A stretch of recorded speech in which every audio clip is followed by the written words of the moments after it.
This. Welcome to the Countless Corpses podcast. I'm your host, Michael Nunley, and I'm here with co-host James Caudill to talk about horror movies in depth in a form of infotainment. We'll be talking about trivia about the films, behind the scenes, and making of contents, as well as throw in our own 2 cents about the film. We're just a couple of longtime horror fans discussing horror in its many forms. Today, in our very first episode, as James and I are huge Halloween fans, we decided that we needed to start the franchise that made us friends to begin with, and that is Halloween. There is, of course, no better place to start than with the 1978 John Carpenter classic. So without further ado, let's jump into it. James, is there anything you would like to add about the podcast, this episode, or Halloween before we get started? Well, man, I tell you what, this is just absolutely amazing. And folks, for those of you who don't know, Mike and I actually got to know each other just about a year ago now, thanks to tweeting each other about the movie Halloween Kills, and we became fast friends. So we've been talking about this franchise and the like other films and stuff, and we decided to slash our way into podcasting together. So here we are. We're here to start with our favorite franchise and where the modern slasher films really begin. So let's go stabbing. Hell yeah. I'm pretty excited about doing our first episode together. I've always wanted to do just a straight up horror podcast, so this should be a lot of fun, my friend. Thank you for inviting me on to do the show with you. Oh man, I'm thrilled. Yeah. You can have a brilliant script and a great vision for a film, but ultimately it'll never be made without producers. So I feel like it's only right to open up our discussion on the original Halloween by talking about Mustafa Akkad. The wealthy film producer Mustafa Akkad admittedly had very little interest in Halloween, but he was inspired by the enthusiasm of John Carpenter and Irwin Goblins. However, when the film went on to be a box office hit, he went on to facilitate every Halloween movie from then on until he died in 2005. But as a side note, Mustafa did not just die. He was murdered along with his daughter Rima in the terrorist bombing of an Amman Jordan hotel. It was at that point that Mustafa's son Malek Akkad took over, and he has been there for each Halloween film since, including Rob Zombie's two Halloween films. Malek actually visited the set of the original film when he was 7, and seeing Malek again after his father's death apparently brought Jamie Lee Curtis to tears. But that rather sad story aside, Deborah Hill, who was also a producer on the film, worked on the film for no money, but instead got a percentage of the profits. Considering it went on to make over $70 million, I'd say that was a good move. Yeah, I think so too. And just thinking about this backstory, it really makes me think, isn't this how people seem to get jobs? I mean, come on. Akkad had no interest whatsoever in this film. But you had this really young and excited guy that had this great idea for a movie and essentially sold it with nothing but his enthusiasm. I mean, you just have to love that. If all of this Halloween lore that I know, I had no idea that Mustafa was actually murdered alongside his daughter in that attack in Jordan. Like that just honestly sounds like an absolutely, horrible way to go. And, when I first kind of got into the franchise was back at H2O. And that was the first one that I really remember seeing Malik on the card for that one. So, wow, man, like this just really just kind of blows me away. And I mean that with no puns at all. But, right. Especially with considering the way he died. And, speaking of Deborah Hill, I mean, what a gamble that had to be. Because basically this Halloween film in 1978 basically had a B movie budget, and this movie just hit so hard and was so successful. Like now this seems to be a pretty common thing. I mean, most folks know that Robert Downey Jr. didn't get paid at all for his work on Avengers Endgame, right? But by that point, he knew that he was going to make a ton of cash just with getting, a portion of the profits from that film. But, I mean, this is a one-shot film that came out in 1978, completely new idea. So that's just a huge gamble that paid off big time. Oh, it really is. And it shows both guts and I think a belief in the project. I don't imagine anyone expected it to gross 70 million though, especially as you said, James, that with it being a B movie. I have to say I have a lot of respect for Deborah Hill for doing that. You mentioned that you came onto the franchise with Halloween H2O, and actually, that was the first Halloween movie I remember watching as well. However, I only saw about half of it back then. I really came on to the franchise with Rob Zombie's Halloween from 2007.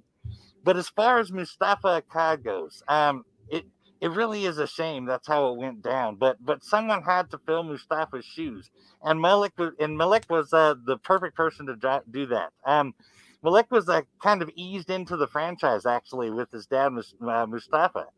First, he was an associate producer for The Curse of Michael Myers, and as you mentioned on Halloween H2O. But then Malek moved up to co-producer for Halloween Resurrection, which we're going to comment on later, I suppose. But Yeah. since Zombies reboot, Malek has been the producer, and I think he's doing a great job. Bringing him on was a good move and a natural fit.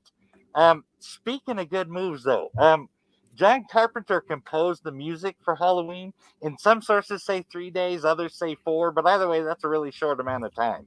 But what is not disputed is that John Carpenter, who had only done one film before that, Assault on Precinct 13, demanded $10,000 to write, produce, and direct the score. That was a lot for a guy who only had one film under his belt. But consider this. He showed a copy of Halloween to an executive producer before it was finished, and she said that it wasn't scary at all.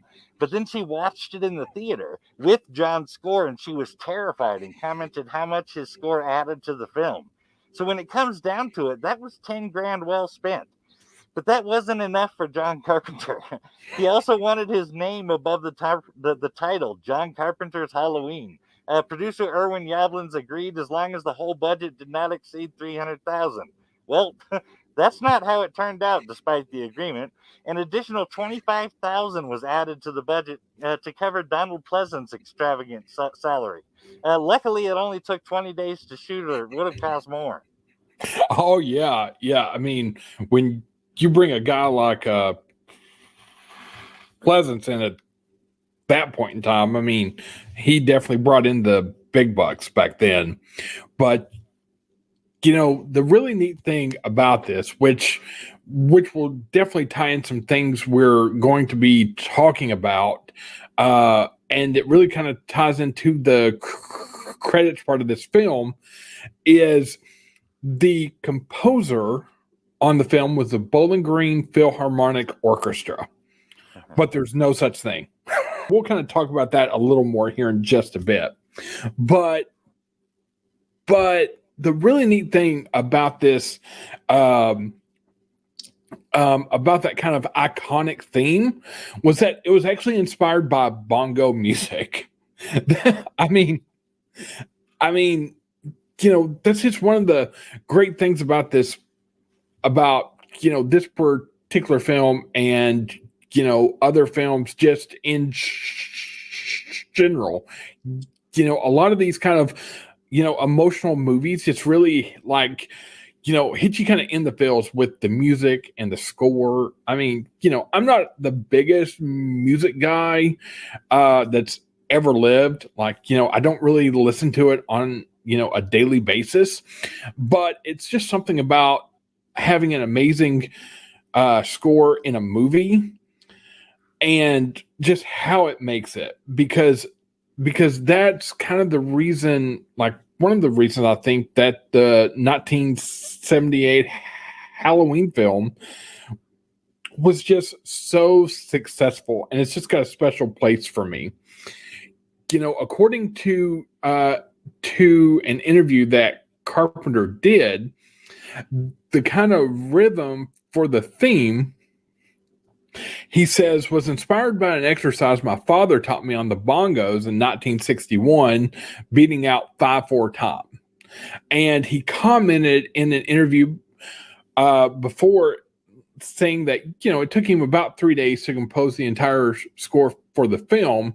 So he basically transposed this technique with the bongos and put it to the piano, and thus this theme tune was born, attributing his final influences to the soundtrack to Friedkin's film, as well as Dario Argento's Suspiria. I hope I pronounced that right. Which Carpenter also admitted to like being the influence for the film's like color scheme, because the color scheme, which we'll talk about here in just a bit too, really kind of played a part in that film. So just something like this kind of basic tune, along with those other tidbits that only cost $10,000 in 1978 money, equates to about $45,425 today. Now, if you compare that to what John Williams was paid to compose Star Wars just the year before in 1977, he was paid $50,000 to do that, which equals out to about $250,000 today, or maybe about the cost of about 3 minutes of a Disney Plus Star Wars episode. I mean, but I mean, John Williams is just such responsible for a lot of those scores that I had kind of during my formative years. But I've got to say, I think that the Halloween theme song is actually my favorite one out of all of them. I can understand why. Hearing how much Williams was paid, it actually makes more sense that Carpenter was asking as much as he did. I mean, I initially thought $10,000 was a lot, especially when they were pinching pennies on the budget anyway. But I mean, truth be told, neither Star Wars nor Halloween would have been anywhere near as good without the score. I mean, as a side note, the Bowling Green Philharmonic was just Carpenter. Yes. So it was let's just shift him. gears. What was that? It was just him on like a little keyboard, I think it was. Right. The time. So let's shift gears here a little and talk about some making of stuff from the film. I have an interesting bit of trivia info, and I'd like to share, and that is that the original script, called The Babysitter Murders, had the killings taking place over several nights. But for budgetary reasons, it was cut down to a single night, because that would mean less locations and costume changes. Halloween was actually selected to be the one night because it's the scariest night of the year. Coincidentally, Halloween 1978 was voted the 5th scariest film of all time by Entertainment Weekly. And I've heard a lot of people talk about how it terrified them as well. But check this story out. Terry Gross interviewed Roger Ebert and Gene Siskel for a fundraiser in 1996 and asked them what the scariest movie they had seen was. I would like to note, before you hear Roger Ebert and Gene Siskel's response, that I have personally heard them bash and trash most of the slasher genre except the original Halloween. Roger said that Halloween was extremely scary, and then went on to tell a story about Gene having watched it in the theater and took a cab home, even though he only lived 2 blocks away, because he was so scared. And then Gene added that when he got home, he actually pulled back his shower curtain to make sure no one was there. How about you, James? Do you have a story of being super terrified of a movie like old Siskel there? Oh man, I tell you, that's just such a neat thing. But just really first, before I kind of tackle that, Mike, I just want to point out in the 2018 Halloween film, you see Deputy Hawkins actually directly reference the original script of Babysitter Murders when he's talking to Sheriff Barker. I guess in the like ER room when they're waiting on one Dr. Sartain to wake up after being shot by the kid earlier in that movie. So I actually that's just a nice little. That was a really nice touch, I thought. Yeah, just one of those little like nice little like like Easter egg kind of throwbacks. Okay, Right. so okay, so now to kind of answer your question, a movie that absolutely terrified me. Not as an adult. As a kid, I watched Nightmare on Elm Street with my uncle when I was probably way too young. But I didn't really find that incredibly scary. But the one film that actually really kind of freaked me out was actually a comedy. It's like I was really small and I watched the movie Throw Mama from the Train. Okay, I was absolutely terrified of Anne Ramsey in that film as a kid. That's the one movie in my life I've never been brave enough to revisit.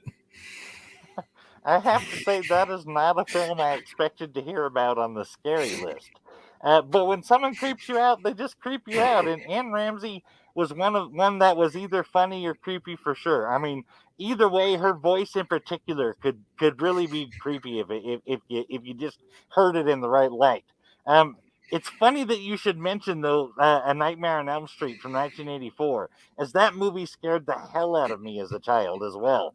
I actually had recurring nightmares about Freddy chasing me up a seemingly endless spiral staircase. But you know how Nancy got her feet stuck in the stairs when she was going up? It got stuck in that, I don't know, that melted marshmallow stuff or whatever. My feet were always stuck in the stairs or something. But I'm sure we'll end up covering that franchise, so I won't discuss the funny fifth grade journaling story here. But that one is a doozy. Oh yeah, I mean, man, I had a few kind of dreams, nightmares, things like that, as a kid, but that didn't really last too long.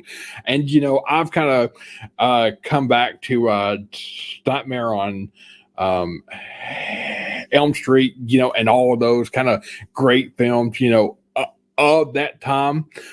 But what's really kind of odd though, I can watch any other movie that Anne Ramsey's been in, and I don't have any problems at all. It's just that one. So, I think it's just kind of a funny thing, So, I'm kind of thinking that maybe soon I might need to kind of revisit that film now that I'm kind of pushing 40. I think I'm kind of old enough to be able to kind of handle that movie now. You know what? I'm actually thinking about, I'm going to go back and check it out just to see what creepiness I might have missed. Maybe sometime, down the road, we need to do like a special episode of this show just to kind of cover that movie. We could look into that. But seriously, the 1960 Alfred Hitchcock film Psycho is credited by many as the start of the slasher genre. The influence of Psycho and Alfred Hitchcock in general is all over Halloween. Obviously, it is in Carpenter's minimalist approach, camera angles, and storytelling, but lots of nods get dropped in the film as well. Dr. Sam Loomis is Michael Myers' psychiatrist. Sam Loomis is also the name of Marion Crane's secret lover in Psycho. Coincidentally, Marion Crane was played by Jamie Lee Curtis's mother, Janet Lee, and Anne is played by actress Nancy Kies, but she is credited as Nancy Loomis in the credits. In addition to Psycho being a major influence, the name Marion takes place in the movie with the name of the nurse that was with Loomis, played by Nancy Stevens. Like Marion Crane and Sam Loomis, Marion Chambers is closely connected to Dr. Samuel Loomis. You know what's really kind of odd? Like I knew some of this, but I never really put two and two together to get four with these names. So, I mean, here really soon, I'm gonna have to go back and watch Psycho like as soon as I can. Speaking of that film, years ago, I lived in Lexington, Kentucky, and they had this small kind of old older like movie theater there called the Kentucky Theater. And every summer they'd have like a different kind of film festival type thing, and they'd show like a movie a week for like 8 or 9 weeks, and you just kind of would pay like, I don't know, I think it was even like $20, and you could go see every film like that year. And one year they had all of the Alfred Hitchcock films that year, and honestly, that was the first time that I ever got to experience the movie Psycho. And honestly, that was also the first experience for what might actually be the scariest movie I've ever seen as an adult, and that's The Birds. Like, still to this day, anytime I see a large flock of birds, it kind of freaks me out. But, I digress. Mike, I do think you have a few more tidbits, though, that you can offer us up on the like kind of the other kind of influential things on John Carpenter's Halloween. Sure do, James. Hitchcock was not the only influence being worn on the movie's sleeve, as the Howard Hawks production The Theme from Another World from 1951 can be seen playing on the television. Now, Howard Hawks made a lot of great films from what I understand, so it could be him, director Christian Nyby, or both. Either way, Halloween director John Carpenter would release a remake of this film in 1982 simply called The Thing, which also went on to be a seminal classic like Halloween did. Coincidentally, Carpenter was approached by the studio when Texas Chainsaw Massacre director Tobe Hooper's concept for the film was rejected. But Hooper's 1974 horror slasher would go on to become a beloved franchise with an iconic villain as well in Leatherface, albeit not on the scale of Halloween. You know what? Like, I absolutely love just how, kind of like intertwined all these movies really are. Psycho itself is kind of loosely based on a man by the name of Ed Gein, who is like, and he's kind of the basis for all these kind of slasher films, right? Pop culture kind of classifies him as a serial killer, but he's actually only credited with 2 kills, and to be a serial killer you actually need 3. So it's kind of like the double O program in the James Bond films, but in this case I guess it's like a triple O, I guess. So the Psycho movie was the first film to kind of be kind of loosely based on Ed Gein, and then you had like Halloween film kind of next, and then you had Leatherface, and I think that kind of story of his really kind of reached its peak with Buffalo Bill and Silence of the Lambs.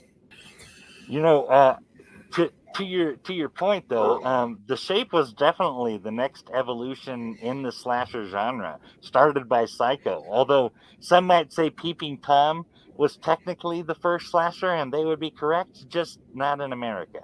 Ooh, I interesting. think the evolution that happened in Halloween with the slasher is the supernatural element. Ed Gein, Norman Bates, and Buffalo Bill were some sick, twisted people for sure. But they were just men, and they could be killed. That's where Michael Myers, or rather the Shape, really took it to the next level. He gets up after being stabbed in the throat with a knitting needle and being stabbed with a knife and taking a hanger to the eye. Hell, he gets up after being shot by Loomis 6 times. That whole unstoppable killer thing really changed the game. Call the police. Tell him I shot him. Tell him I shot him 6 times. Just what a great line by Dr. Loomis, although it was in technically the first part of Halloween 2. That was, I just want to say that was a decent impression as well. Well, thank you.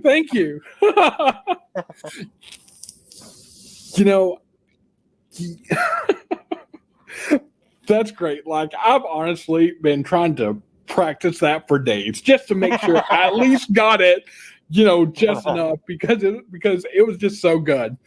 And just, my favorite, like my second favorite line, like in the entire series, I think. And we'll get to what my first one is here soon enough. But, I know that John Carpenter basically kind of saw this as like a one-shot film and then maybe do like, an anthology series with it, that Halloween 3, which is completely different. But, just to create something, so incredibly long-lasting as Michael Myers and the Shape and that kind of story between Myers and Laurie Strode. Like, just to think of what came after that, it's just an amazing thing to kind of think about. Oh, that was a great line by Loomis. And if I'm honest, oftentimes when I watch the 78 film, I actually throw on Halloween 2 right afterwards because they're one single night. So I say that line counts even if it's technically in a different film. But speaking of nods and references in the original film, there are numerous references to John Carpenter's hometown of Bowling Green, Kentucky. Smith's Grove is a small town of about 600 people located 15 miles north of Bowling Green on I-65. There are a lot of street names used in Halloween taken directly from the streets in the greater Bowling Green area. And he wasn't the only one giving a shout out to his hometown. The film takes place in the fictional town of Haddonfield, Illinois. Well, Deborah Hill's hometown was Haddonfield, New Jersey. I live about an hour away from Lambkin Lane in Bowling Green. I've got friends down there and some family that kind of live over in Smith's Grove. It's just, a nice little quiet town, like where nothing much ever happens. And about 45 minutes away is Russellville, that's kind of mentioned in Halloween 2. We still got that kind of callback to that kind of Bowling Green Philharmonic, that's named after his hometown and home to the Western Kentucky University. And I mean, they don't even have like an orchestra or anything like that, or at least not at that time. I could be wrong now. So just all of these kind of callbacks to his hometown. I guess it's really more of like a right kind of what and just kind of put things together, kind of like to sound good, I guess. Right. If I were you, I'd have a pic of myself right under that Lambkin Lane sign, maybe with a little middle finger or something. Tell me you have a pic like that. Not right now, and I feel really bad about that. But since it's so close, this is what I'm going to have to do. I'm going to have to get a Michael Myers mask, and I'm going to have to drive down there and stand like right under that sign. And you know what? I'll also try to get some pictures and stuff of like, the town and the, other signs that's kind of call back to the films. And I'll post those out on Twitter as soon as I can. Oh, that would be awesome. I look forward to the photo show. But it was not just the names of the streets and towns that influenced the script. The story itself is based on an experience John Carpenter had in college while touring a psychiatric hospital. Carpenter met a child that stared at him with a look of evil and terrified him. Donald Pleasance tells the story of meeting Michael as a child, and I can't help but think that Donald is conveying Carpenter's experiences when he says that he was told there was nothing left, no reason, no conscience, no understanding, and even the most rudimentary sense of life and death, of good or evil, of right and wrong. He met this 6-year-old child with this blank, pale, emotionless face and the blackest eyes, the devil's eyes. John Carpenter has said that he based Michael Myers also off of Yul Brynner's robotic assassin character from 1973's Westworld. So that gives you an idea about kind of his movements and stuff. I've heard like other people kind of refer to those kind of robotic movements that Myers does, and that is actually the part that seems to like really freak them out. And I've also heard that some people find it scary that about that kind of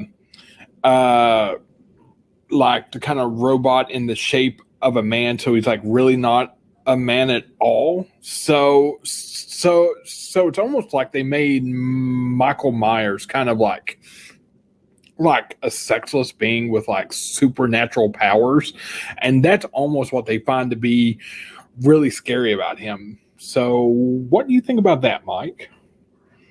I think that's definitely true, and honestly, that's one complaint, and I don't have very many, that I have about the newest trilogy, was that the original Michael Myers mask was emotionless, it was expressionless, it was blank. But if you look at the new masks, it actually has a bit of a sadness to it, and that was my really one complaint with those, but.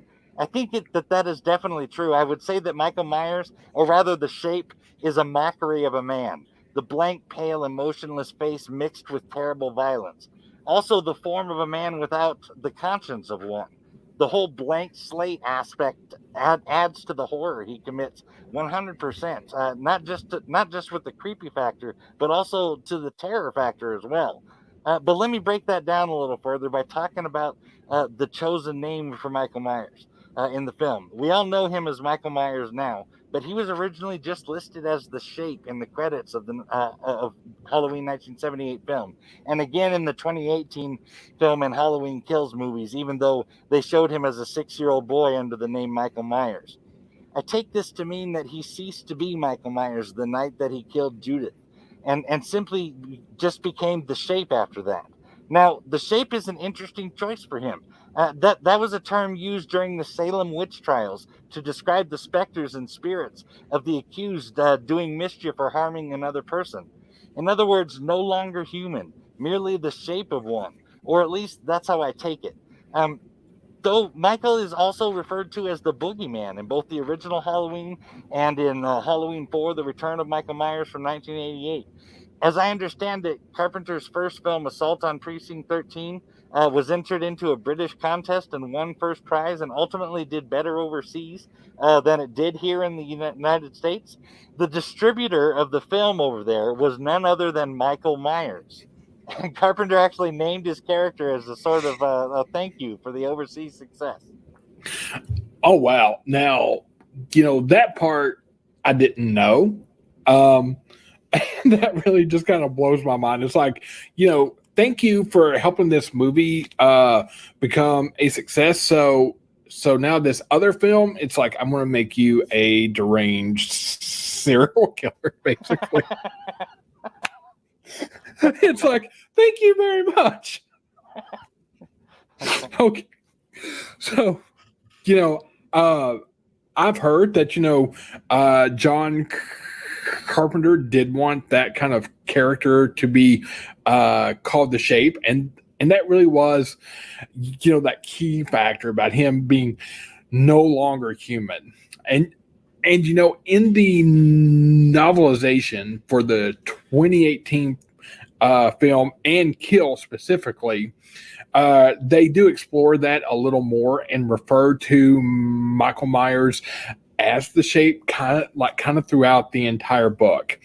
And honestly, those books give a slightly enhanced view of the shape that we'll definitely kind of talk about more when we get to our episode about the 2018 film And Kills. And, you know, another thing about that name, the Boogeyman, is just incredible too. What, you don't believe in the Boogeyman? Well, you should. You know, but you know, the thing is, I had never looked into the nature of the term boogeyman until now. And I mean, I honestly had no idea where it came from. But I'm like, okay, so for this episode, let me really kind of look into that and kind of figure out why John Carpenter decided to use that name. So the boogeyman is kind of this type of mythic creature that's always been used by adults to frighten their kids into good behavior. So the boogeyman doesn't have any kind of specific appearance, and the conceptions vary drastically by household and by culture. And they're most commonly depicted as being masculine or androgynous monsters that punish children for misbehavior. So the boogeyman, or, you know, other similar monsters, can be found in many cultures around the world. So the boogeyman may target a specific act or like a general kind of misbehavior, depending on like what purpose it actually needs to be served, often based on a warning from the child's authority figure. So this term is sometimes used in like a non-specific like personification for like terror, and in some cases the devil. So, you know, kind of circling back to that early comment about how people found Michael to be scary because he's kind of androgynous and has that robotic movements, like that is certainly how the boogeyman is depicted in most cultures around the world, for sure. Huh. Wow. That's actually some nice insight on the boogeyman aspect. That certainly fits. Also, that's cool about the connection to just being the form of a man, as Carpenter's idea. In fact, I'm going to canonize that by blending both ideas of the shape, because I think they actually fit really nicely together. Yes. He is the form of a man who represents death and pure evil, and he certainly helped create some cautionary tales for kids and babysitters. And you know what? And you know, for this podcast, I was actually able to track down the novelization for the 1978 Halloween film on Internet Archive. Okay, this book is in physical form, is really rare, and runs on the cheap end for about $300. Like, on the cheap end. I've seen some for like $600, $700, $800 just for, you know, the paperback. So, you know, I'm very thankful to the archivist who put this up, because I found some really interesting tidbits about the boogeyman in the novel as well. Because early in the book, Michael is trying on his clown costume for his grandmother. And she's really disturbed about the store-bought clown costume and how Halloween isn't what it used to be. So, according to the grandmother, we took Halloween seriously. While when we set out scarecrows and jack-o'-lanterns, it's because we were generally trying to scare off the boogeyman. Boogeyman, now he played real pranks and did some damage. He didn't just go around like they do today, slapping people's clothes and socks filled with chalk dust and soaping their windows. Michael then asked, well, what did the boogeyman do?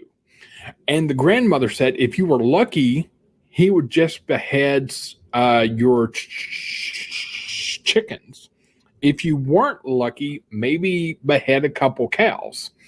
And the grandmother actually told a graphic story of her early years in which she was a kid and her house was filled with smoke because their hog had been killed with its throat cut, and the carcass was sitting on top of the chimney's vent. And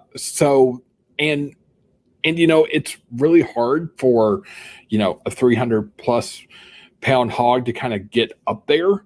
Right. And there were no tracks and no signs of anyone kind of putting that up, and no one could really figure out how the dead hog got up there. So they contributed that to the boogeyman. That is very interesting, and it certainly adds to the concept of the shape as the boogeyman by adding in elements of the actual Celtic Day of Samhain. I really like that a lot. Good stuff there, my friend. With how key the shape's movements are to inciting fear in the viewers, I was actually surprised to find out that 5 different people dressed up as Nick Castle's the Shape during the filming. Tony Moran, who had it actually just sprung up on him one day when he showed up to work. He wore the mask during the unmasking by Laurie Strode.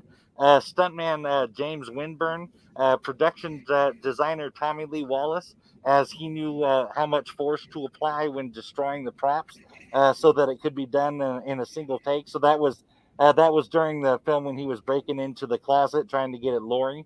And co-writer and co-producer Deborah Hill in on the wide panel shot where Tommy first sees the Shape.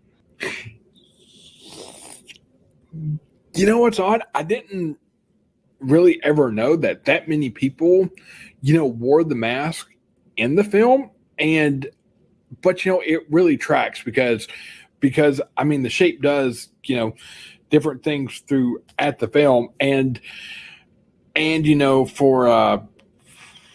for Anne to be the one like in the unmasking part, like I mean definitely talk about like other duties as assigned that you see for jobs these days. It's like, hey, you came into work today. We're going to have you be the Shape and wear this mask, and we're going to unmask you on film. Yeah, that is a very vague job description. But as he got to play the Shape at a key moment in the film, that's probably a job he didn't mind getting, at least in retrospect.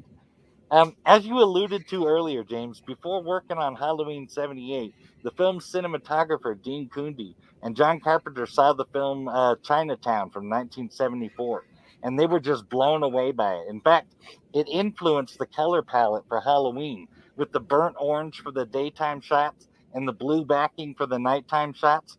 The dark lighting, which served the film so well, was actually done because they didn't have enough money to pay for lights. Man, budgetary stuff that was a hassle to deal with actually ended up being very good things that made the film such a classic. Oh man, those budgetary restraints had to be a nightmare for sure on this film, because I mean they also ended up like they had to film this during the summer, and you can basically tell from the trees and the flowers that if it was actually October, there wouldn't be any like green leaves and things of that shot. And they really couldn't do it back then in terms of like post-production on that tight of a budget anyway. But I really think that orange palette really helped giving it that kind of fall feeling like during those daytime shots. So even though it's summer, it does kind of have that kind of fall feeling, I think, because it's orange. And another little favorite like tidbit of mine has to do with those kind of leaves that you actually do see on the ground, like the few that you see in those shots. They actually had people like put these dead leaves down, and like in between shots they would actually have to go up and pick up all these leaves because they had no way to get more. Like they didn't have any way to get more or the cash to get more. And one day, a young man by the name of Robert England, who became known as Freddy Krueger, that was actually his job on set for one day. According to an interview he gave a few years back, I actually had a roommate back when they did the original Halloween, the John Carpenter one, and he conned me into going to Pasadena one day with garbage bags full of dead leaves. And we were working on the set of the original Halloween movie, throwing dead leaves around so it looked like autumn. So it looked like fall back in the Midwest. Man, that is a crappy job. Put all these leaves on the ground, then bag them up and put them on the ground over there. But you're 100% right about the orange color palette making a huge difference in getting that fall feel. They really did a decent job considering what they had to work with. You know what? I really think so too. Even with those budgetary constraints, they actually made like lemonade out of lemons, basically, I think. Right. So let's kind of like keep in with this idea of like the budgetary stuff and actually kind of pivot just a little bit to what I think we can all agree is the most iconic part of the franchise, and that's the mask of Michael Myers. What can you tell us about that, Mike? It can be said that the Halloween mask that the Shape wears is essential to how scary the Shape is. The blank, emotionless face, stalking and killing, all carried in large part by the mask. So it's only right that we talk about the mask a bit. According to Don Post Jr., president of Don Post Studios, the famous California mask company, the filmmakers originally approached his firm about making the original mask for use in the film, but they could not afford the high cost of making a mask from scratch and offered him to post points in the film as payment. But he turned it down as he's received such offers all the time. I wonder if he regrets that now, though.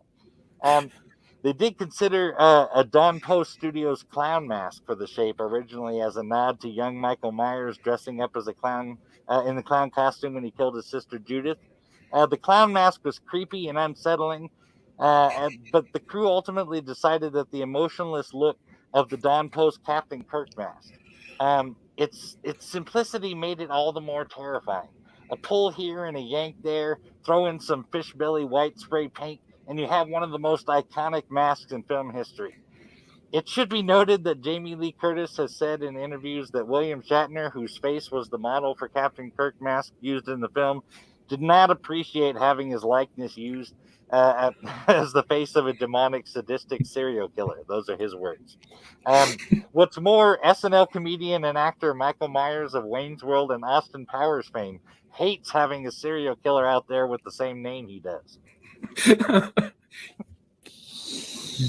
It's like, I know Star Trek is one of like the most like iconic series that we have, and William Shatner will be forever iconic because of that. However, he does have this other aspect of pop culture in which he gets to be immortalized as well, and I think that's kind of cool. And wouldn't it be neat if they could get Shatner himself just do a small cameo in the film?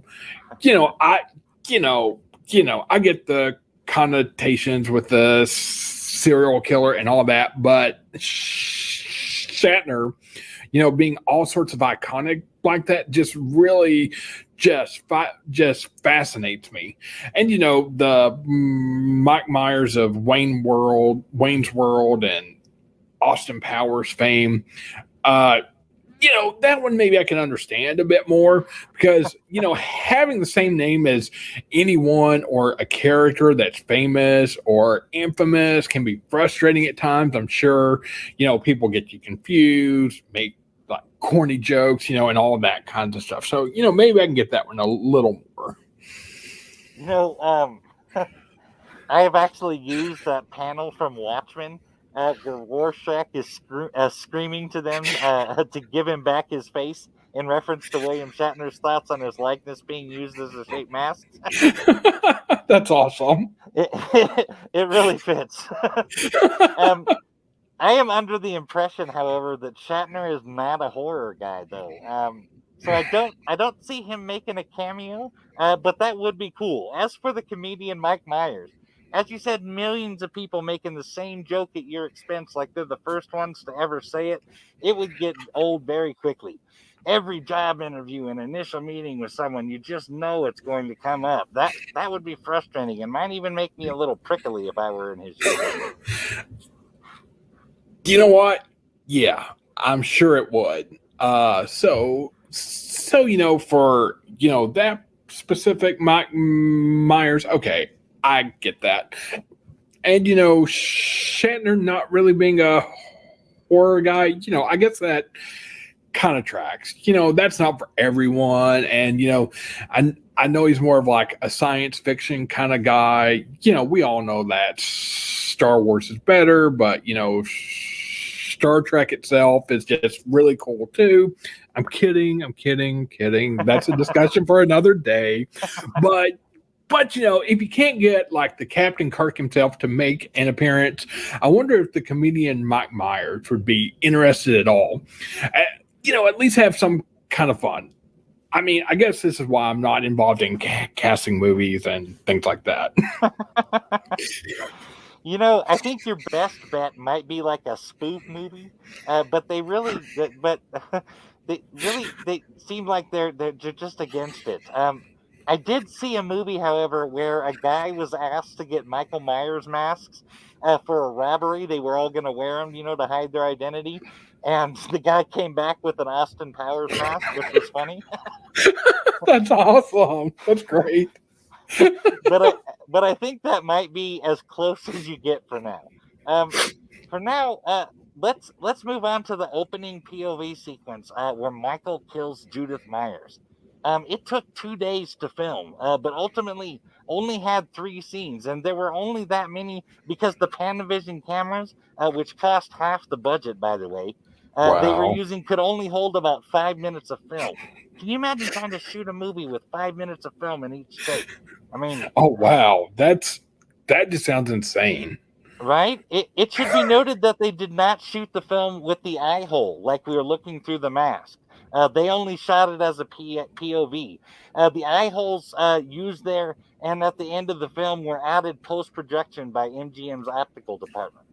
I didn't know that, but that just sounds really neat. Like, it's like you film a movie that takes 20 days to do, and 3 of those days is for like the opening 2 minutes of the movie, if that. I mean, it just really blows my mind. And I've kind of referenced the novel previously. They do have a slightly they have a different opening sequence. Like they do have like the Judith Myers death scene in it, but that's not the very beginning. The very beginning actually goes back thousands of years to the Celts. In the prologue, it starts out with the horror that started on the eve of. Okay, is it pronounced Sam Hain like Loomis does? In English, they say Sam Hain, but the actual word in Irish is pronounced Samhain. Samhain. Yes. Okay. So I'm going to do my best to pronounce it the way the Irish do. Okay. So in the prologue, it starts with the horror that started on the eve of Samhain in a foggy vale in Northern Ireland at the dawn of the Celtic race. And once it started, it trod the earth forevermore, wreaking its savagery suddenly, swiftly, and with incredible ferocity. Then its lust sated, it shrank back into the mist of time for a year, a decade, a generation perhaps. But it slept only and did not die, for it could not be killed. And on the eve before Samhain, it would stir, and if the lust was powerful enough, it would rise to fulfill the curse that invoked so many Samhains before. Then the people would bolt their doors. It tells of the tragedy of Enda, a disfigured young man that wants to marry Deidre, the beautiful daughter of the king of the tribe. Inda wanted to marry Deidre and talk to her, but when he finally had the chance, Deidre ran away crying that the monster meant to rape her. At the festival of Samhain, Deidre is betrothed to a young man, and Inda jumps out with a long knife and kills them both. Inda then is killed, and his head and heart is taken to the Hill of the Fiends, where cowards and other outcasts were left to rot. The king asked the shaman to perform a curse that thy soul shall roam the earth till the end of time, reliving the foul deed and thy foul punishment. And may the god Muk Allah visit every affliction upon thy spirit evermore. Then the sky darkened and lightning flashed. The day suddenly grew black and cold, and out of nowhere, a gust of snow lashed out on the tribal party. Wow, that is very interesting. In fact, it seems to both inform the driving force behind the 78 Michael Myers, as well as give some insight into Rob Zombie's second Halloween film. But let me explain what I mean. A man named William Hackett wrote in 1853 about the procession of the messengers of McCullough that would circle the district between Ballycotton and Trevelyan along the coast along the coast, blasting on the cow horns and carrying gifts of milk, butter, eggs, corn, potatoes, wool, etc. Essentially, the gifts of a farmer. But here's the part that jumped out at me about Zombies Halloween 2. At the head of the procession was a figure enveloped in a white robe or a sheet and having the head of a mare. This personage was called the Lerbon, the white mare. He basically served as the master of ceremonies. You'll note that a white horse plays a very large part in Zombies Halloween 2. In fact, we'll find as we discuss the book further throughout the episode that the book, as well as Samhain Festival, seems to have greatly inspired Zombies Halloween movies. It should be noted that Hackett believed that the word McCullough to be a deity, but Irish folklorist Kevin Danner speculates that it could have its roots in the Irish word for echo, which is McCullough. That I think speaks to the use of the term the shape, as he is a mere echo of a man. Whoa. So that seems to be really cool to me. And that this idea of Muck Allah really inspired kind of Rob Zombie to do those films. And then, you got the 78 film and, the book as well. And it makes me wonder if Rob Zombie actually read the novelization for the 78 film, because I think that would be, a really interesting take on it, and just be fascinating to see if he actually did. And, it's interesting that you mentioned that idea of the Samhain Festival procession being led by a figure enveloped in a white robe or a sheet, because on the cover of the original 78 novelization is a figure in a white sheep or robe with the head of a pumpkin or a jack-o'-lantern. So it's, both a callback to Samhain, and I also think maybe it gives a little bit of foreshadowing as well to the part in the movie and the book in which Linda is murdered by the shape, and he's got the sheet and the glasses on. Actually, it hadn't occurred to me until just now that I wonder if because the whole thing with Michael Myers putting on the sheet before he killed Linda, I always thought that was a little weird. But maybe that's a direct reference to that, to the McCullough procession. And I'm thinking that too, because now that we've kind of looked into this and everything, it's I've seen this film 100 times at least. I've watched this for years, and it's okay, he's doing this kind of weird thing, he's got the sheet and stuff, but it seems like it's got a much deeper meaning than that, other than him just kind of being, playful, or maybe like that kind of ghostly kind of figure thing, which like I kind of thought at first, but then once you kind of really kind of take it back to like that particular idea, it just kind of adds that kind of extra layer to the cake there. It really does. With that cover too, I really like how you said was the cover on the novel there. I love it when art has multiple meanings like that. Um, as to whether or not Rob Zombie read the novel, I can only speculate, but I can tell from going over his Halloween that he does, or at least he did, do a lot of research for Halloween, from mental disorders to serial killers. And seeing that White Horse and Rob Zombie 2 clearly speaks volumes towards him having read the novel, or at least researched Samhain. Um, as a quick trivia note, we will switch gears to talk about the actors. Carpenter and Hill only had access to the child actor Will Sandon, the guy who played young Michael Myers, on the last day of shooting. So producer writer Deborah Hill volunteered to be Michael's hands in the POV scene. That's why Michael's nails are so well manicured and varnished in the scene. I Oddly never enough, got that. Will Sandon went on to become an LA police officer and had no interest in pursuing his career as an actor. And I bet the Will Sandlin might have maybe had a hard time getting roles after that. I mean, who knows?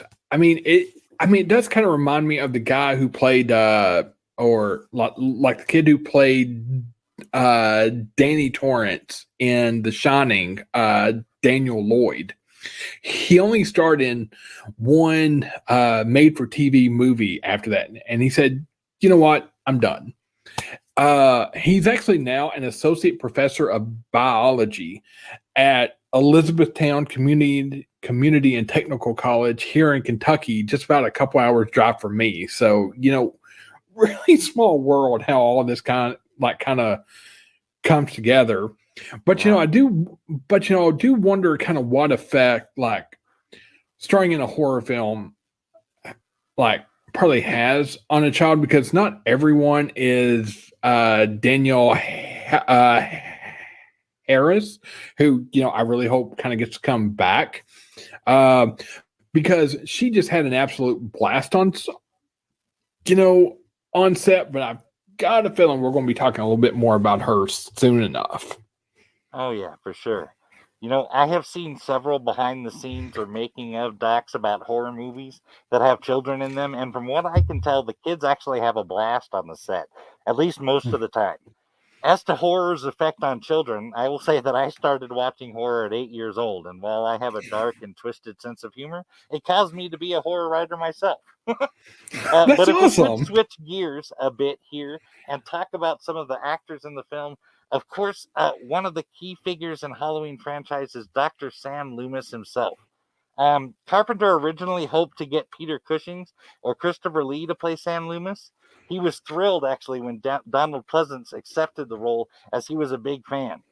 In fact, Carpenter was naturally intimidated at first when Pleasance came on set, especially since Pleasance was the oldest and most experienced person on the set, with an average age of the film and the cast being about 26, with some just out of high school. But back to Donald Pleasance, who did all of his scenes in only 5 days of shooting. The total duration of his scene was just over 18 minutes, and he got $25,000 for that. Imagine that, 18 minutes, $25,000. My understanding is that Donald Pleasant was only doing the film because he had alimony to pay, and his daughter, who was in a rock and roll group in England, said that Carpenter's music on Assault on Precinct 13 was cool. Other than that, he had no idea why he was in the movie or who his character was. Pleasance asked Carpenter a lot of difficult questions about his character, Loomis, and even had a scene cut from the script where he was supposed to have a conversation with his wife on the phone. But Pleasance insisted that the character should have no family or past, and he wouldn't do the scene. In addition, according to the crew, Pleasance had consumed 2 bottles of wine before doing the scene where he and the nurse were talking about Michael in the car. John Carpenter was understandably concerned that he would be too drunk and incomprehensible, so he had a talk with Pleasance beforehand. But to the crew's amazement, Pleasance pulled it off. Ultimately, through all of that, Pleasance turned out to be a big-hearted and good-humored individual, and he and John actually became friends. Pleasance would go on to star in a couple other Carpenter films as well. But, I mean, damn. Knowing that he's drunk and watching that scene, you can actually see it in his eyes. It's like I love this story so much because Donald Pleasance, who kind of up to that point was kind of, I guess, like mostly famous over here for being a one Blofeld in the James Bond films, goes to do this film just for the money. I mean, honestly, I wish I was good enough to do something for 18 minutes and make 25 grand. I mean, that's just a testament to how good he is. But, there's also, a lot of stories like that about actors who just kind of need a quick, easy payday and the movie just blows up. And I do know that in the behind the scenes, the DVD, like documentary interviews and stuff, they actually interviewed Donald Pleasance for the movie Curse of Michael Myers, in which he says he would love to be in 20 plus of the Halloween films because he just loved it. And, in that scene with Loomis and Marion, you almost kind of notice, though, that Loomis seems to be maybe a little too relaxed. So maybe that was the two bottles of wine kind of talking there. But, of course, it works beautifully because once they went to Smith's Grove and all hell's just breaking loose, he really did have a right to be nervous. So, it's really just an excellent portrayal of this kind of character acting that he did. Interesting. If I'm hearing you right, Dr. Loomis himself might have drunk a fair amount of wine because he was nervous about the hearing. If that's what you're saying, that's actually a decent way to write that in. I mean, doesn't Dr. Loomis really kind of seem like the guy that would have a flask in that trench coat? Don't you think? Kind of keep those nerves in check, because there's just so much going on. And, it's kind of interesting when you're kind of you dive into that novel, because it actually tells you about why this hearing was actually taking place when it did. Because originally, after Michael killed his sister Judith, the judge at the time didn't want to sentence Michael at all.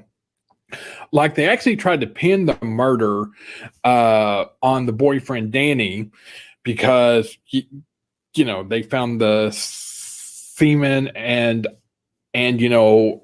all of that kind of after that kind of disappointing sex scene there. But the Michael Myers case was actually originally set to be reviewed no less than twice a year. And upon the recommendation of Dr. Loomis, Michael could actually be released back to the custody of his parents. However, though, it was law that at the age of 21, a criminally insane minor would be brought back before a judge for a criminal proceeding. So if Michael was still at Smith's Groves 15 years hence, he shall be brought back before the courts on the day of his 21st birthday, where he was actually going to be tried for the murder of Judith Myers. Man, I really love how much insight the book offers on the film. It really fills in all the little details that flesh out the story. Not to mention, and to your previous point, I can totally see Loomis drinking on such a day. If I was the psychiatrist of the Shape, I might take up drinking to calm my nerves on that day too. As important as Michael Myers actually supposed to be tried. Aside from the Shape himself, which we'll get into in a minute, the next biggest star in Halloween franchise is Laurie Strode, played by Jamie Lee Curtis. John Carpenter wanted to hire Jamie Lee Curtis as the ultimate tribute to Alfred Hitchcock because of her mother, Janet Leigh, had legendary status with her role in Psycho from 1960. Deborah Hill also acknowledged that Leigh's status as a horror icon and wanted to get her daughter on board. During the same time period, Universal Studios producer and director Richard Franklin were trying to get Curtis on board for the new production of Psycho 2, which did not release until 1983. And obviously, Jamie Lee Curtis isn't in it. In addition, she was on hiatus from 1977 show Operation Petticoat when she did Halloween. But Halloween ended up being Jamie Lee Curtis' first feature film, and she got paid $8,000 for her work, which is pretty decent, I think, for a first film. And $8,000 was a lot more in 1978. Let me tell you. Jamie didn't actually see herself as the repressed version of the group, and honestly thought she was a better fit for the smart aleck of the group. So I'm guessing she thought Annie. So she was actually surprised by being chosen to play Laurie, who was named after John Carpenter's first girlfriend, by the way. Considering that, I don't think it's a coincidence that Jamie Lee Curtis was very disappointed by her own performance in Halloween '78. In fact, she was certain she would be fired after her very first day. When John Carpenter called her that night, she was certain that that would be the end of her film career. But John called her to congratulate her on a job well done and tell her how happy he was with how things worked out. Jamie Lee Curtis went on to play Laurie Strode in the films spanning 6 decades from the 70s to the 2020s. Halloween in 1978, Halloween 2 in 1981, Halloween H2O in 1988, Halloween Resurrection in 2002, and Halloween 2018 and Halloween Kills in 2021. Oh, wow. I never really thought about that, but yeah, that's 6 decades. Yeah. Now, when I was doing the research for this film, I noticed that Jamie Lee Curtis didn't exactly struggle to get work after the film in 1978, but she was certainly kind of typecast in a certain kind of character role, because several of her other movies, she essentially played the same character. I've heard it said that maybe Carpenter helped Curtis find some other roles to kind of break out of that kind of stereotypic genre-esque kind of thing she'd be kind of like typecast into, but I couldn't really verify that. Do you know anything about that, Mike? I don't. And the only thing I can tell that Carpenter helped her get a role for that was not a horror film was still a thriller out of Australia in 1981 called Road Games. And I'm only assuming Carpenter was involved because Road Game was directed by Carpenter's friend Richard Franklin. Film critic Roger Ebert, who gave negative reviews to all 3 of Curtis's 1980s films, said that Curtis is to the current horror film glut what Christopher Lee was to the last one and Boris Karloff was to the 1930s. Curtis really was stuck in that genre until 1983, when she got a supporting role on Trading Places with Eddie Murphy and Dan Aykroyd. That one helped, but I think the film that really broke her out of the mold was A Fish Called Wanda in 1988. When that became a cult classic, people were finally able to see her in a different light. Oh, wow. And that's cool that I mean, she was able to get that role on Trading Places, and that really kind of helped her kind of break out of that mold. And then I mean, then you got like these kind of big name folks at that time, like Eddie Murphy, Dan Aykroyd, and these other people that kind of really helped this kind of young girl kind of get out of this mold. It's just really kind of a neat thing to me. So I'm thinking that this kind of thing that I read or heard way back when, that she kind of struggled kind of getting jobs after that, doesn't really seem to be the case. No, I think she did pretty well for herself.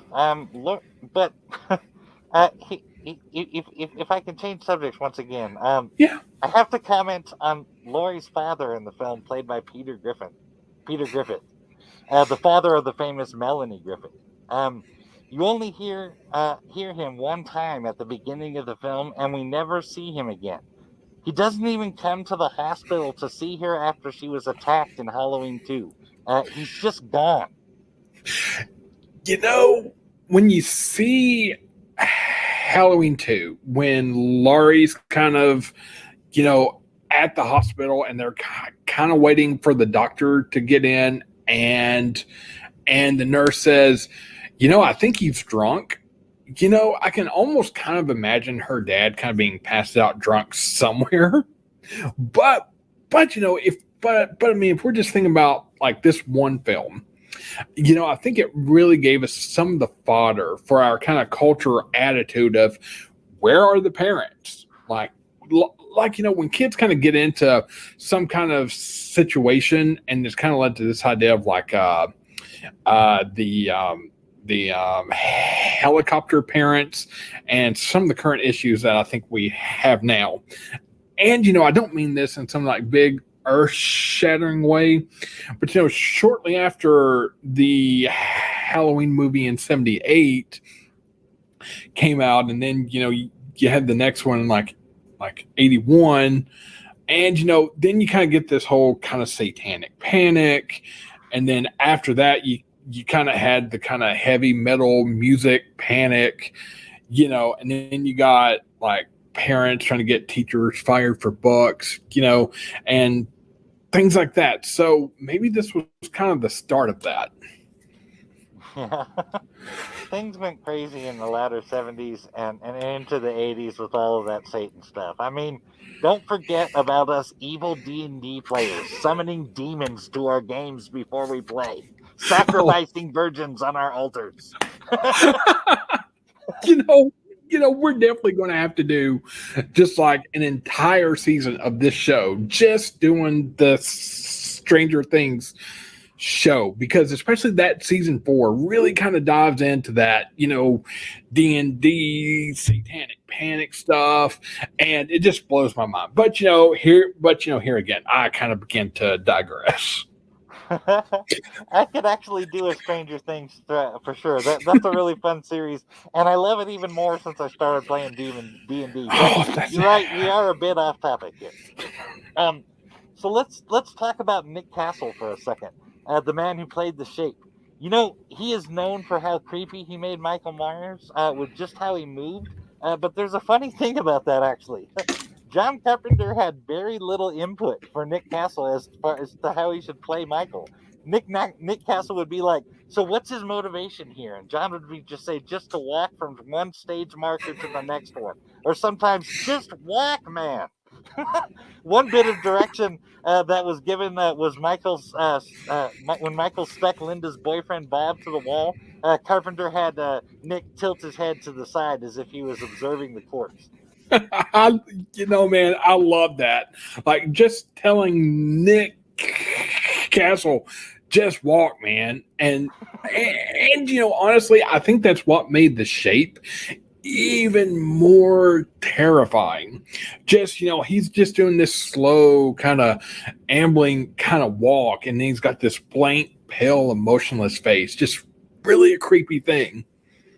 It was definitely a combo of the mask and Castle's walk.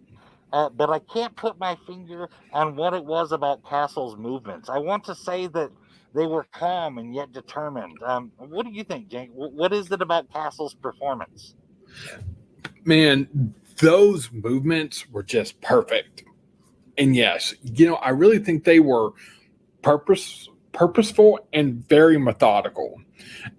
It's like Michael had this singular focus, and it's actually kind of mentioned in the novelization for Halloween Kills. It's basically just kind of this pursuit of meat. Okay, so once life is extinguished, it isn't good anymore for the Shape. So, and it still hungers. And it's, you know, even that way in the 78 book as well. It's like Michaels is possessed, and as we've kind of been able to gather, and it's because of what the Anda did to Deidre and her betrothed in the story earlier, I think. So I think the spirit still kind of hungers through out of the film, and that kind of plays a part of the movements. So that's interesting. So he has a need, a hunger to kill in the book. That I have to say that makes sense for the most part. But Michael does like to play with his baddies. So that part, you know what I mean? Like he sets them up and stuff. Especially in 2018 and like Halloween Kills, there's definitely some playing around with the corpses going on there. So I mean, I say his fascination must last at least a little longer than as soon as they're dead. It's like I've almost kind of thought of it in a way as like a form of artistic expression too, when kind of thinking about that you know, we can definitely kind of talk about in the other films, especially with 18 and Kills. So we'll kind of get there. Right. So if I may switch to a different topic, here's a bit of a random trivia about PJ Soles, who played Linda in the film. Apparently, she went to the screening of Halloween after it was released and sat in the fourth row of the regular audience with her boyfriend Dennis Quaid. She was very amused when during her nude scene, when she says, "See anything you like?" and a man from the row right in front of her shouted out, "Hell yes, I do!" Obviously unaware that she was sitting right behind him. Dennis Quaid asked her if she wanted him to confront the man, but she declined, being entirely too amused by the situation. Man, I love that. I guess she got that guy's ghost, even though she didn't get Bob's.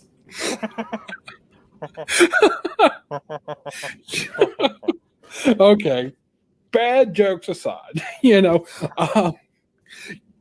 and you know, one thing I think that we'll kind of touch on when we get to Halloween 4, the return of Michael Myers, is just how culturally there was this big shift between 78 and 88, especially when it comes to nudity in films. Like, you know, I know there's a lot of panic in the 70s over like snuff films, and you know, there's still a lot of openness about kind of nudity and sexuality. And you know, you can really see that in that scene with Linda. And then, you know, you kind of juxtapose that with 88 with Brady and Sheriff Meeker's daughter, which, you know, we'll kind of touch on that later. But you know, I think that's just a really, you know, amusing story. I mean, you know, maybe you can call that kind of like a gentlemanly thing, I guess, that Quaid offer, I suppose. But come on, man, it's a movie. Calm down. She was acting. Yeah, I can't actually imagine a respectable woman wanting her boyfriend to do that over a comment about a movie. I mean, yes, it was her on screen, but the guy wasn't saying that to her. I mean, that would have been rude. He was just talking to the screen. So, if I could switch gears here for a minute, I have a question for you, James. Prior to the movie, a book was written by Curtis Richards and reveals more of the story behind Michael Myers' rage, thoughts, and motives. Do you know anything about that rare book specifically? Well, the overall tone of this book is similar to the movie, but it almost seems a little darker, actually. You know, like just a few little things to point out. Like Laurie is just like a complete basket case in terms of just being like incredibly spooked and scared in the book itself. Like you know, in the movie when she leaves home and she goes to drop off the key at the Myers house and runs into like Tommy Doyle, like in the movie, she's like, "Oh, this is no big deal. Like it's all just like a superstition kind of thing." But in the book, she's actually like really kind of spooked by it, and then realizes that Tommy's about the same age as Michael was when Michael killed Judith, and was actually kind of talking to him about what evil is. And then after she kind of drops off the key, she kind of hurries out, and she's kind of walking to school, and she kind of turns her head because she feels like someone's watching her, and she looks up in in the house and sees a shape kind of looking back at her from the upstairs window. And there's just this, like, she's just a lot more spooked kind of throughout the book, like she even talks to her mom about stuff, and there's just a lot of things. She just seems to be a little more on edge throughout the entire book itself. I mean, I maybe it's just me, but Tommy seems a little young to be discussing the ups and downs of evil. Yeah, really does. Like, there's a part in the book in which she comes home from school, and she's actually talking with her mother, which we actually never see in the movie. And so, like, Laurie's kind of talking with her mom about what evil is, and apparently, like, the local pastor kind of talked about how, like, Halloween is a time that we're supposed to kind of, like, we've made it to kind of be this kind of corporate thing, but really it's supposed to be more of like a remembrance of like how evil kind of walks the earth and stuff. And Laurie kind of gets a glimpse of that kind of as the rest of the book and the movie itself kind of unfolds. So it's just like a different take on it, and really goes a little deeper into that. It certainly seems like it. I mean, the novel seems to really step up the story of the film, and it really bolsters the layers in it.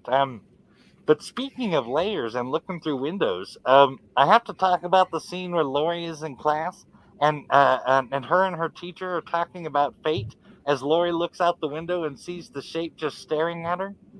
Considering that Carpenter intended the shape to be pure evil, not even human, I think the dialogue in this scene is really telling about the nature of the shape as fate himself.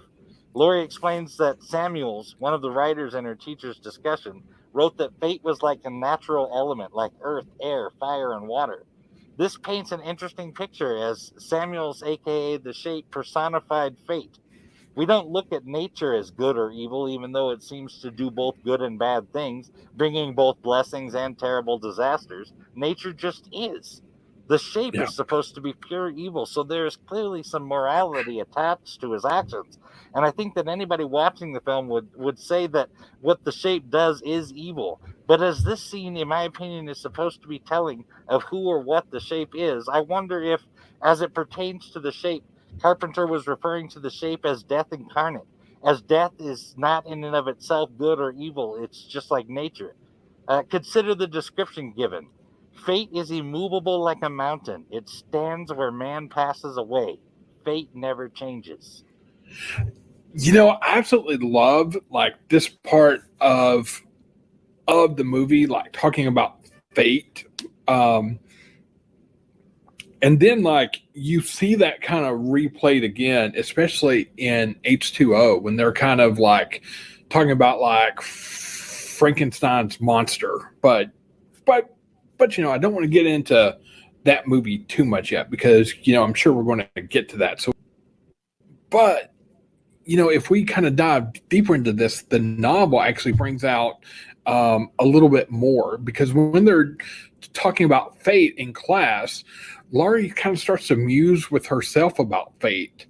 And she says, suppose it was my fate to die like Judith Myers. No matter which way I ran, no matter what I tried, that blade would be waiting for me. Gosh, that couldn't be my fate. I'm too young. I'm too nice. But Judith Myers was young, and probably no less than I. It was just her destiny. That's all. It had been determined by God 1,000,000 years ago, and on October 31st, 1963, Judith Myers would be horribly murdered. But why would God do a thing like that to a nice girl? God wouldn't do anything evil like that, would he? We were taught in Sunday school. ... That is interesting. That Laurie is actually thinking about the murder of Judith Myers in the book, especially as it pertains to that scene of her in class talking about fate. Honestly, with her thinking about it throughout the day, it adds a whole new level of terror to the whole thing. That's basically having a nightmare come to life. I Oh, love yeah. that part of the film too, and it is made even cooler by the same type of classroom examination that reflects the characters at the time of the movie. You have to be paying attention to catch this stuff, but there's no such thing as an unimportant dialogue in Halloween or any other film for that matter. It's all meant to reflect something. Exactly. While this part may not exactly be important to the overall plot of the film, it just adds that extra layer, or it's that kind of cherry on top when you kind of catch it and you see the rest of the film and kind of see how it all like plays out. And speaking of that scene, uh, like kind of in prep for this podcast, I kind of went back through and rewatched the 1978 film again. And this was the first time that I realized Michael is actually standing behind the stolen car, and you can just make out the mask kind of peeking over the top of the car. I mean, I've easily seen this movie 100 times, so I think the bigger TV and the more crisp picture I got really helped me kind of make out that extra detail. Oh, it really does add another layer of fear that serves to elevate the shape to a more than human status. Keep in mind that nowadays we expect the villain to be hard to kill or even completely unstoppable. When the bad guy gets up after what should have killed anyone else, we don't bat an eye at that. We expect that one final scare. In fact, Scream makes fun of this trope on more than one occasion. But the whole supernatural aspect of a killer had not been done outside of the Universal monsters. In 1978, when the shape gets up or comes back after Laurie stabs him in the neck with a knitting needle and in the eye with a coat hanger, it was terrifying. I believe you said in one of our talks that Laurie stabbed him in the groin in the novel. Mm-hmm. Suddenly, a stalker killer, a scary enough concept on its own, now has a supernatural element to it.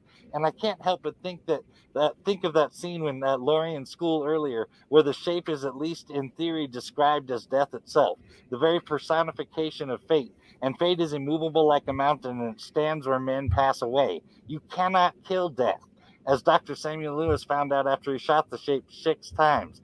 Basically emptied a Smith & Wesson Model 15 Combat Masterpiece 38 revolver of bullets, and he fell backwards 2 stories onto the lawn. It should be noted that in Halloween 2, Loomis actually pulls the trigger one last time to the point where the gun is totally out of bullets.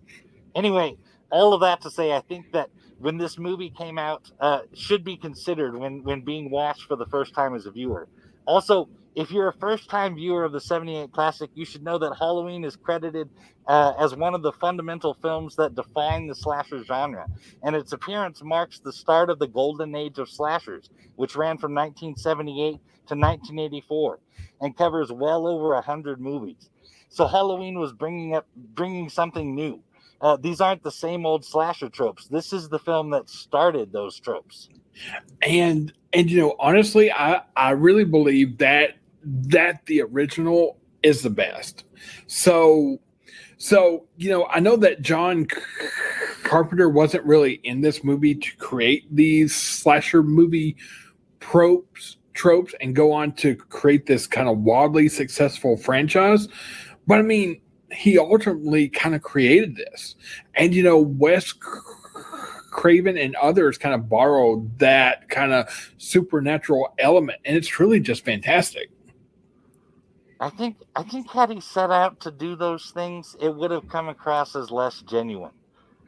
But speaking of Scream and slasher tropes, Randy, my favorite character in the Scream franchise, has a few rules about how one survives a horror movie based on the tropes of the genre. The very first one on that list is you can never have sex. And this trope was started with Halloween and taken to extremes with other franchises like Friday the 13th.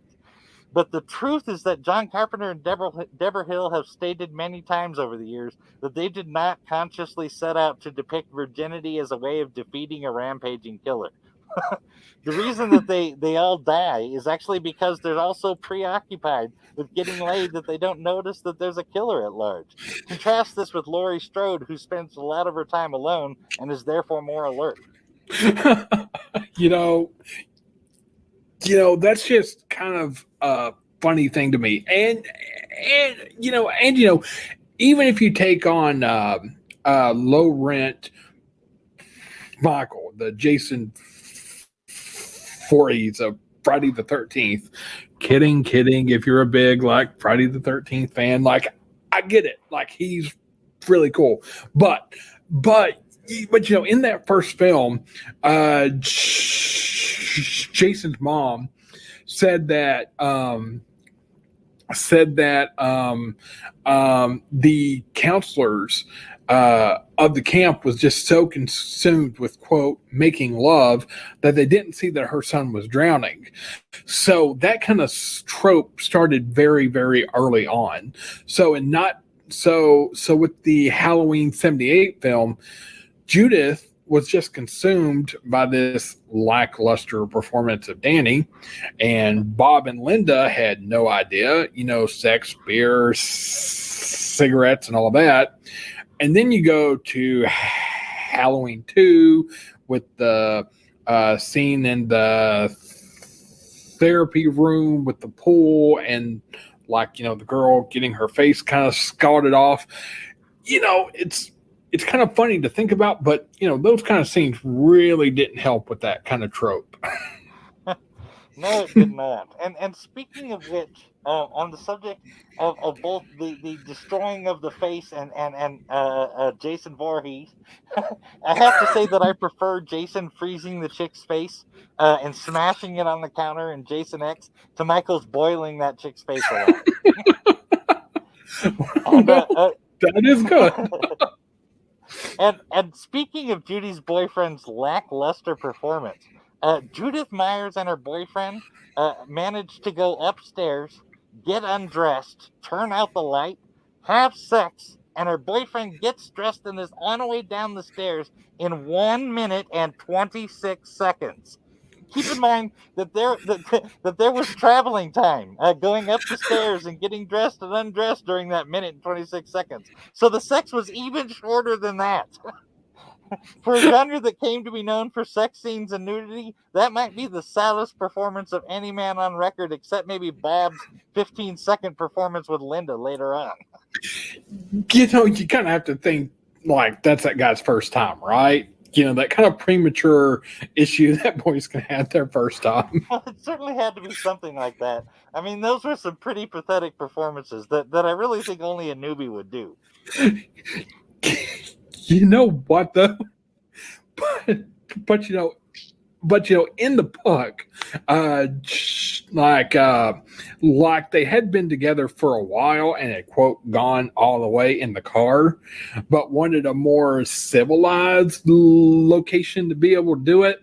So maybe, you just had a little more room to observe and a little more room to move around. And that's what kind of led to the premature issues that he had. Well, that actually makes a lot more sense, and it does redeem poor Danny a little bit, but it's still a pretty pathetic effort on Danny's part. Yeah. But we've talked a lot about the good things in the film. Now I would like to switch lanes and talk about some things that just didn't make sense to me. The first is that Michael killed his sister when he was 6 years old in 1963. In 1978, he came back to Haddonfield 15 years later, and he was 21 years old. He steals Marion Chambers' car and drives to Haddonfield. But where did the Shape acquire the skills and knowledge to drive a car? I mean, even who I assume is the director at Smith's Grove says to Loomis that he cannot drive. I don't personally know any 6-year-old kids that can drive. I mean, My dad used to put me on his lap and let me steer while he worked the pedals out at the airport, but that's not driving. The only explanation the movie gives is when Loomis suggests that perhaps someone at Smith's Grove Sanitarium gave him lessons. Consider this, though. Smith's Grove is a sanitarium. A sanitarium is a place for those who are convalescing or dealing with chronic illness. In other words, the people there aren't ever expected to leave again.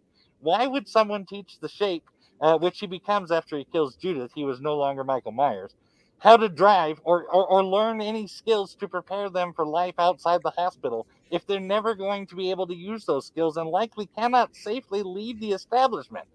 I can't I can't buy that some rando at the sanitarium chose to teach him how to drive, follow, and stalk people in a car. I mean, what do you think about the shape knowing how to drive, James?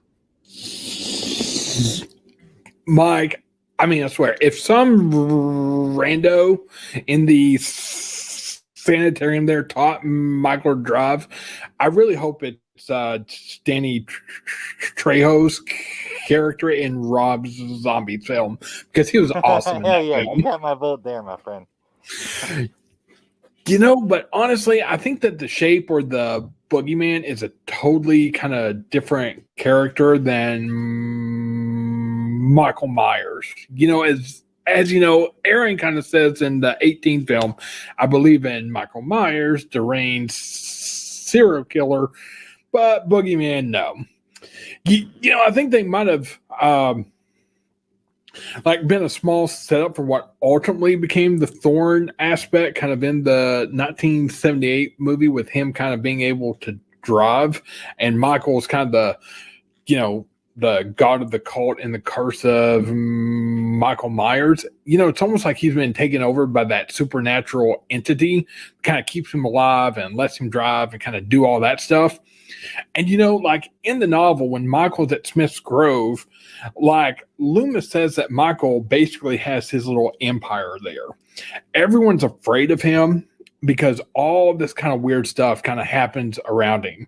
A nurse falls and breaks her pelvis because she kind of had an argument with Michael, and then people get hurt or sick.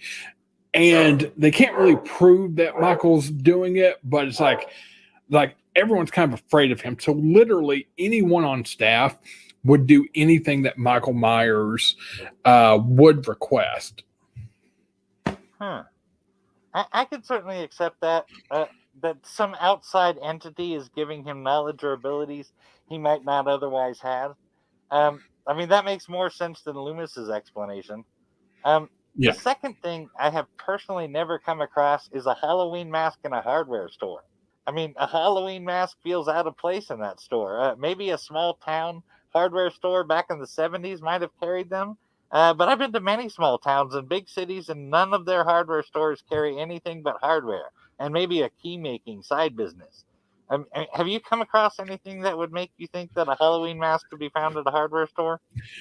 Well, I was raised in a very small town.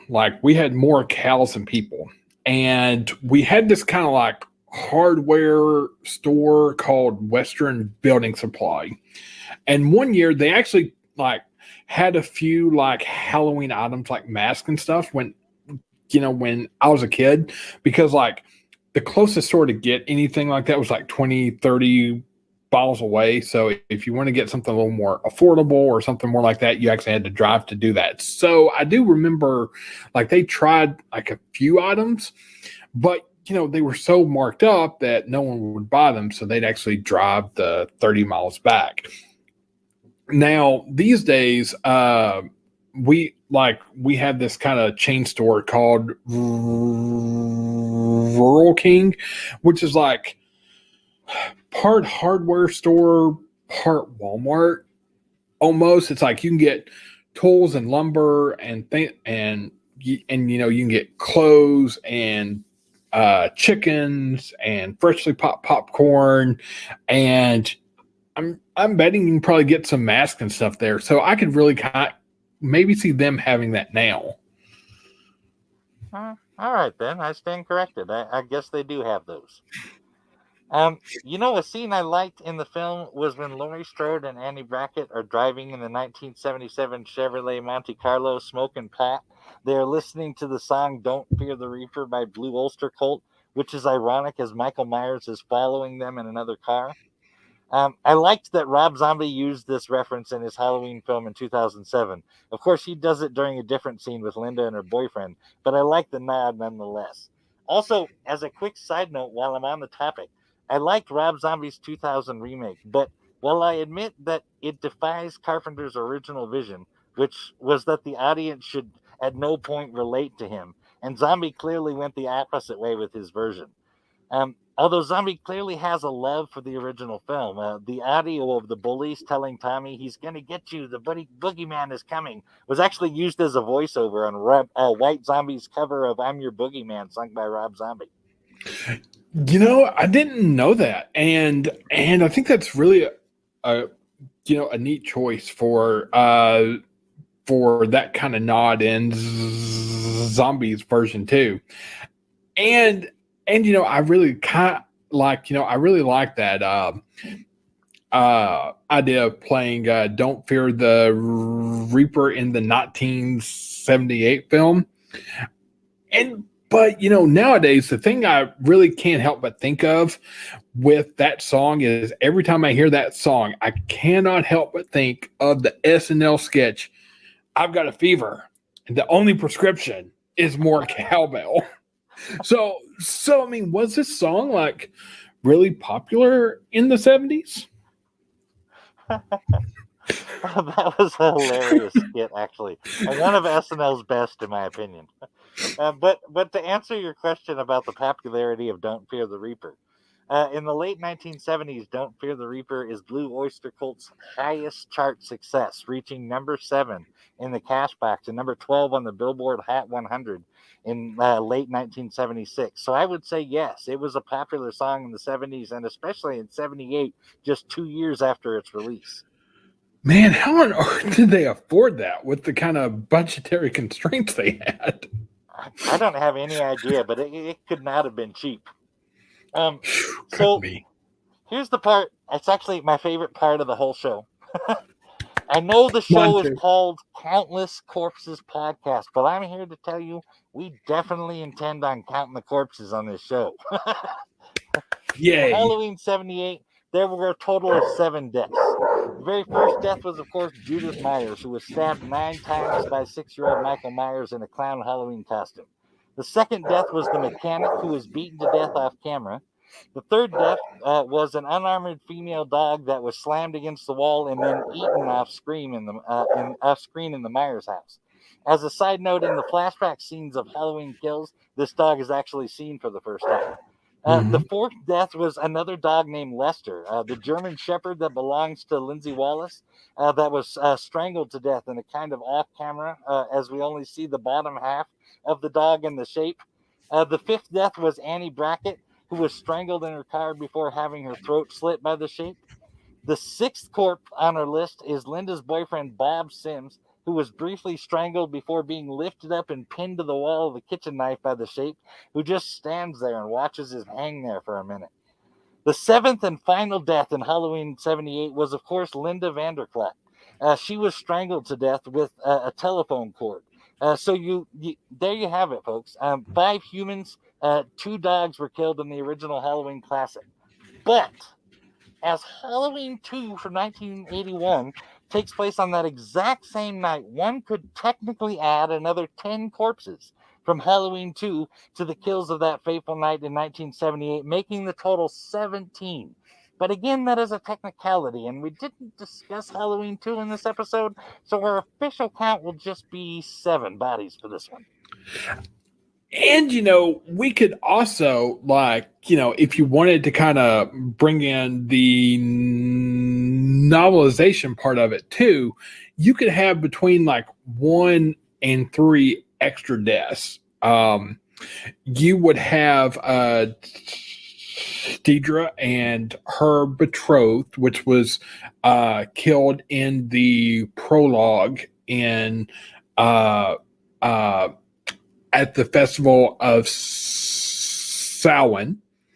And also, if we go to what Michael did, he actually killed one guard at Smith's Grove by basically trying to rip his head off. So, I guess also depends on which timeline you take, because there's no other horror franchise that kind of has the reboot, soft reboots timelines like, this one does. So, if our next chat covers Halloween 18 and Kills, which, I know both of us kind of think of that as one movie, then we have 7 kills in 78, so Michael does qualify as a deranged serial killer. So, we're also going to have to keep track of all of his kills according to the timeline.